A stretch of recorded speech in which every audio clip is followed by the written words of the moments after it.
Hello everyone, we are discussing the chapter Cell the Unit of Life, and the topic of it that we are discussing, that is organelles of the cell.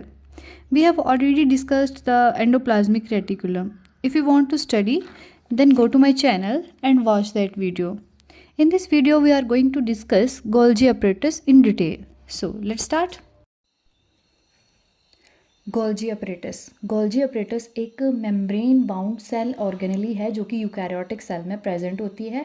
ये endoplasmic reticulum के साथ में present होती है। इसको सबसे पहले हमारे पास कैमिलो गोल्जी ने डिस्कवर किया था 1898 में। इसको एक और नाम से जाना जाता है, दैट इज़ गोल्जी कॉम्प्लेक्स, और इसको हम लोग post office of the cell भी बोलते हैं। ये स्पेशली वेल डिवेल्प्ड होती है हमारे पास स्क्रीटरी सेल्स में, for example milk secreting cells, mucus secreting cells, इन सेल्स में ये सबसे ज़्यादा वेल डिवेल्प्ड होती है। प्लांट सेल में गोल्जी स्टॉक्स को हम लोग डिक्टोसोम्स बोलते हैं, और गोल्जी अपरेटस का जो मेन काम है वो होता है हमारे पास सेल के मटेरियल को मॉडिफाई करना, पैक करना एंड ट्रांसपोर्ट करना। नेक्स्ट है हमारे पास structure of Golgi apparatus. Golgi apparatus का स्ट्रक्चर अगर हम लोग स्टडी करें तो ये प्रेजेंट होता है एंडोप्लाज्मिक रेटिकुलम के पास। जैसे कि इस पिक्चर में हम लोग देख सकते हैं, ये है हमारे पास एंडोप्लाज्मिक रेटिकुलम, और इसमें से जो ये कटोरी जैसे निकल के आ रही है इसे हम बोल रहे हैं ट्रांसपोर्ट वेसिकल।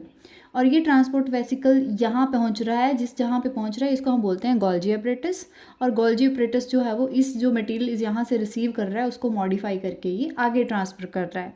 अब ये वाला पोर्शन जहाँ से ये इस मटेरियल को रिसीव कर रहा है, ये जहाँ से इस ट्रांसपोर्ट वेसिकल को रिसीव कर रहा है, इसे हम बोलते हैं सिस फेज़ और बोल सकते हैं रिसीविंग फेज़।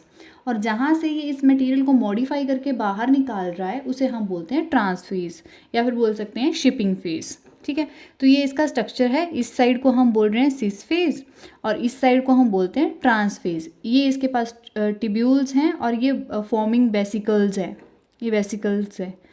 ठीक है, तो और ये इसको हम बोलते हैं सिस्टर्नी स्टॉक। ये हमारे पास structure of Golgi apparatus. Next चलते हैं।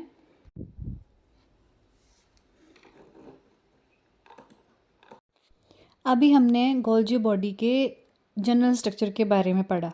अब हम इसके जो स्ट्रक्चर के जो पार्ट्स हैं उनके बारे में 1 बाय 1 पढ़ेंगे। तो इसके जो पार्ट्स हैं जैसे कि हो गए सिस्टनी हो गया, ट्यूब्यूल्स हो गए और वेसिकल्स हो गए, इनके बारे में हम लोग 1 बाय 1 जो है वो डिटेल में देखेंगे। तो सबसे पहला है हमारे पास सिस्टनी। सिस्टनी जो है वो फ्लैट होती है, मेम्ब्रेन बाउंड है और सैक्स की फॉर्म में होती है जो कि डिस्क शेप के होते हैं। डिस्क शेप के सैक्स होते हैं ये, और ये यूजली स्टॉक में अरेंज होती है।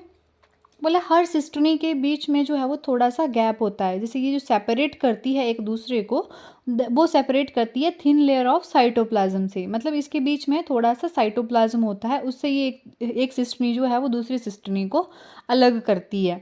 नेक्स्ट बोला कि जो डिफरेंट सेल्स है may contain different number of cisternae. Different cells में जो सिस्टनी का नंबर है वो डिफरेंट होता है। तो ये था हमारे पास सिस्टनी के बारे में। नेक्स्ट चलते हैं हमारे पास।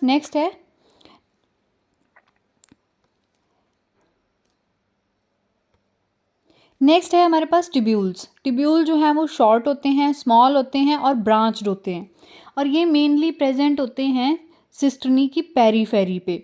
ये फर्दर आगे चल के फॉर्मेशन करते हैं वेसिकल्स की। ट्रांसपोर्ट वेसिकल जो हैं वो इसी ट्यूब्यूल से बनते हैं। नेक्स्ट है हमारे पास वेसिकल्स। वेसिकल जो हैं वो स्मॉल होते हैं, मेम्ब्रेन बाउंड होते हैं और गोल्जी बॉडी से एसोसिएटेड होते हैं। ये जनरली हमारे पास 2 तरह के होते हैं, एक होते हैं स्मूथ और सिक्रीटरी वेसिकल्स, और दूसरे आते हैं हमारे पास कोटेड वेसिकल्स। जो कोटेड वेसिकल्स हैं इनके ऊपर प्रोटीन की एक कवरिंग होती है, इसीलिए हम इन्हें बोलते हैं कोटेड वेसिकल्स। और जो स्मूथ होते हैं इनके ऊपर किसी तरह की कोई कवरिंग नहीं होती, इसीलिए हम इनको बोलते हैं स्मूथ वेसिकल्स। अब नेक्स्ट है हमारे पास polarity of Golgi apparatus. Polarity of Golgi apparatus बोलने का मतलब है कि गोल्जी अपरेटस की 2 डिस्टिंक्ट एंड अपोजिट साइड्स होती हैं जिनका स्ट्रक्चर और फंक्शन जो है वो अलग अलग होता है, तो इसलिए हम इसको बोल रहे हैं पोलैरिटी ऑफ गोल्जी अपरेटस। तो जो इसकी 2 डिस्टिंक्ट साइड्स हैं वो है हमारे पास cis phase and trans phase. Cis phase जो होती है वो रिसीविंग फेज होती है, ट्रांस फेज जो होती है वो शिपिंग फेज होती है। जैसे अगर हम लोग सिस फेज के बारे में बात करें तो ये प्रेजेंट होती है एंडोप्लाज्मिक रेटिकुलम की साइड। जैसे ये एंडोप्लाज्मिक रेटिकुलम है तो ये, और ये गोल्जी अपरेटस है, और ये वाली साइड है इसे हम बोलते हैं सिस फेज।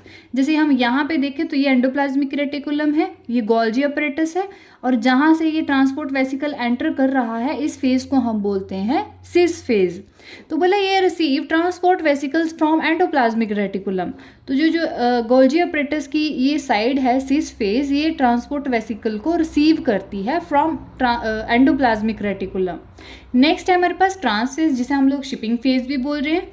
इन्होंने बोला कि it faces away from endoplasmic reticulum. तो ये हमारा एंडोप्लाज्मिक रेटिकुलम है और ये हमारी ट्रांस फेज है, तो ये इसके अवे प्रेजेंट है। जैसे हम यहाँ पे देखें तो ये इसकी सिस फेज है और यहाँ पे इसकी ट्रांस फेज है जो कि एंडोप्लाज्मिक रेटिकुलम से अवे प्रेजेंट है। नेक्स्ट है modified materials are sorted and packaged here. अब जितना भी ये मटेरियल यहाँ लेके आ रही है, जितना भी मटेरियल यहाँ पे एंटर करता है गोल्जी अपरेटस में, वो यहीं पर मॉडिफाई होता है, फिर उसको कैटेगराइज करते हैं, सॉर्ट करते हैं, फिर हम उसको पैक करता है ये वाला पोर्शन जो है, फिर उसको ट्रांसपोर्ट कर देता है एज ए ट्रांसपोर्ट वेसिकल। तो ये था हमारे पास पोलैरिटी ऑफ गोल्जी अपरेटस। अब नेक्स्ट है हमारे पास मॉडिफिकेशन एंड पैकेजिंग। ये जो मॉडिफिकेशन है और पैकेजिंग है मटेरियल की, ये होती है गोल्जी बॉडी के अंदर। तो इसके बारे में हम लोग 1 बाय 1 जो है वो डिस्कस करते हैं। सबसे पहला है हमारे पास material arriving from the endoplasmic reticulum move from one cisternae to the next cisternae. बोले जैसे ये हमारे पास एंडोप्लाज्मिक रेटिकुलम है, यहाँ से जो है वो मटेरियल आ रहा है, ये ट्रांसपोर्ट वेसिकल जो है वो आ रहे हैं, इनके थ्रू मटेरियल आ रहा है। वो सबसे पहले एक सिस्टर्नी में एंटर करता है, फिर इस सिस्टर्नी से दूसरी सिस्टर्नी में जाता है, फिर दूसरी सिस्टर्नी से तीसरी सिस्टर्नी में जाता है। तो इस तरह से जब ये ट्रांसफ़र हो रहा होता है तो इसके ऊपर जो गोल्जी बॉडी के अंदर एंजाइम्स प्रेजेंट होते हैं वो एक्ट करते हैं, जिसकी वजह से इसमें मॉडिफिकेशन होती है। नेक्स्ट लिखा है during this movement molecules are modified by the Golgi enzymes. यही बात बोली कि जो मटेरियल यहाँ से एक सिस्टर्नी से दूसरी सिस्टर्नी में जा रहा है, इस मूवमेंट के दौरान गोल्जी बॉडी के जो अंदर एंजाइम होते हैं वो इसको मॉडिफाई कर देते हैं। फिर ये modified molecules are then sorted and packaged into transport vesicles. ये जो मॉडिफाइड मॉलिक्यूल्स हैं, जो मॉडिफाई हो गए हैं, अब इनकी सॉर्टिंग होती है, कैटेगराइजेशन होती है, पैकिंग होती है और फिर हम इसको आगे ट्रांसपोर्ट कर देता है। नेक्स्ट लिखा है कि Golgi therefore act as a cellular processing, sorting and packaging centre.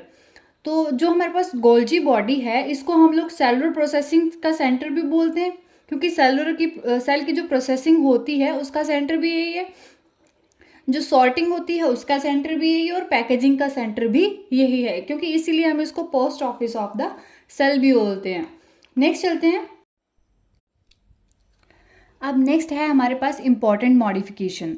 तो गोल्जी बॉडी के अंदर क्या होता है, एक तो हमारे पास ग्लाइकोसाइलेशन होती है। ग्लाइकोसाइलेशन मतलब कार्बोहाइड्रेट और प्रोटीन जब दोनों आपस में बाइंड होती हैं तो उस प्रोसेस को हम बोलते हैं glycosylation.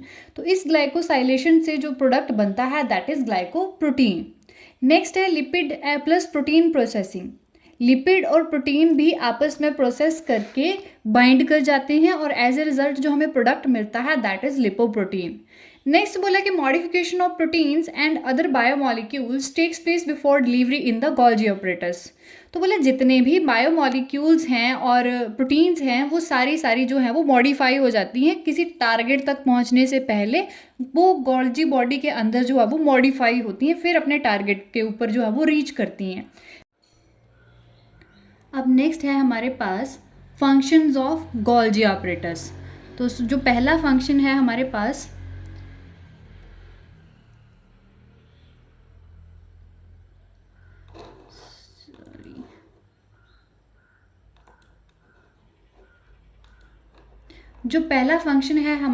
That is modification of protein and other materials. तो जो प्रोटीन और अदर मटेरियल है उसकी मॉडिफिकेशन जो है वो हमारे पास गोल्जी बॉडी में होती है। नेक्स्ट है sorting and packaging of material. Next है हमारे पास formation of secondary vesicles and secretion by exocytosis. तो ये स्क्रेटरी वेसिकल जो है वो गोल्जी अपरेटस ने यहाँ से बन के आया है और ये इसको एक्सोसाइटोसिस के थ्रू जो है वो स्क्रीट कर दे रही है बाहर।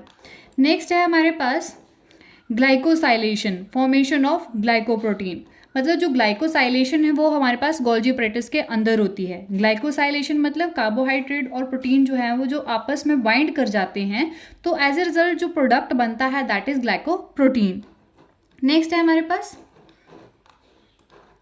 Formation of lysosome. तो जो गोल्जी अपरेटस है ये लाइसोसोम की फॉर्मेशन भी करता है। नेक्स्ट है formation of acrosome in sperm. Sperm के अंदर जो एक्रोसोम होता है उसकी फॉर्मेशन भी गोल्जी अपरेटस ही करता है। नेक्स्ट है cell wall component formation in the plant cells. That's all for today's video. I hope you enjoyed it. If you have any question, feel to leave them in the comment below. Thank you for watching and see you in the next video.